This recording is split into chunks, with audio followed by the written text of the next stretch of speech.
Money FM 89.3. Best of breakfast. Companies to watch. All right, we are going to be diving into a local company of sorts today. And, of course, we've got Dan Koh to lay it down for us. What have you got on your radar? We're going to take a breather from budget and look to some companies to watch. And that's a segment where we spotlight and stock you up with ideas of listed companies that will call for your attention. So we're looking at market trends and risks, as well as hidden gems or warning signs to steer clear of. So be part of this conversation as well, 8855-0893. And tell us whether you think it's going to be a hard or not. Okay, Ryan, how well do you know your Singaporean YouTubers? I've seen them around, but I have to say there are so many of them these days.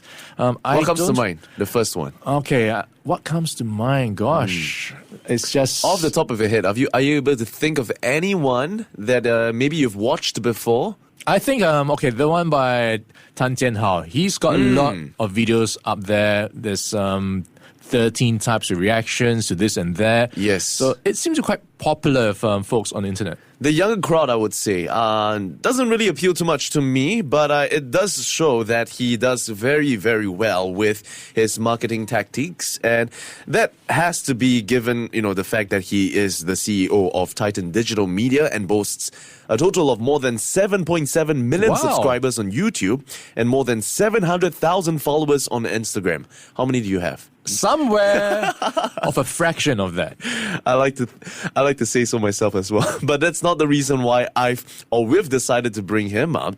Now, the YouTuber's media company, Titan Digital Media, that's a subsidiary of GCL Global Holdings, just recently went public on Nasdaq in the US as part of the GCL Global Holdings that recently completed a merger with special purpose acquisition company RF Acquisition. So I saw him in the papers with the picture of him ring a bell. Yeah, so you probably would have seen his image, just circling around social media of him standing in front of the Nasdaq bell with the blue iconic wallpaper and just pressing the bell and marking, I guess, one of Asia's first full suite gaming companies. So Titan Digital Media was founded back in 2014 and was established by Jianhao Tan after transforming his passion for creating YouTube videos into a full-time career with the goal of fostering the next generation of creators.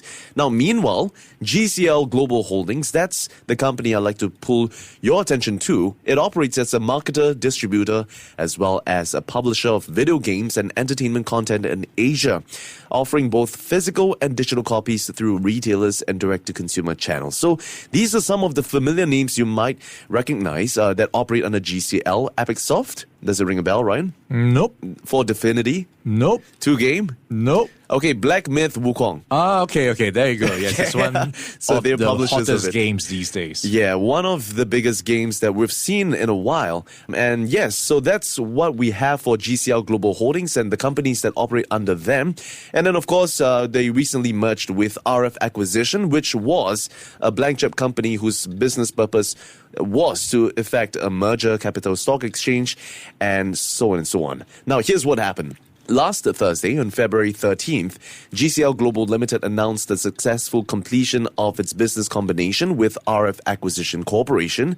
So basically, that helps both companies to operate as a wholly owned subsidiaries under GCL Global Holdings. So since last Friday, GCL's ordinary shares traded on the Nasdaq under the ticker GCL. And that marks a major milestone for them because they are the only and the first full suite gaming group in Asia to list on Nasdaq. So that's likely to help further investment in technology, organic IP growth through game development, as well as exploration of high margin gaming segments. So the choice of Nasdaq listing, it's for the two reasons. Firstly, it provides GCL with access to a deeper pool of technology fund or focused institutional investors who kind of understand the gaming sector's dynamics And secondly, the US listing could also enhance GCL's credibility with Western gaming partners and, of course, potentially facilitating future M&A's activities in the US and European markets.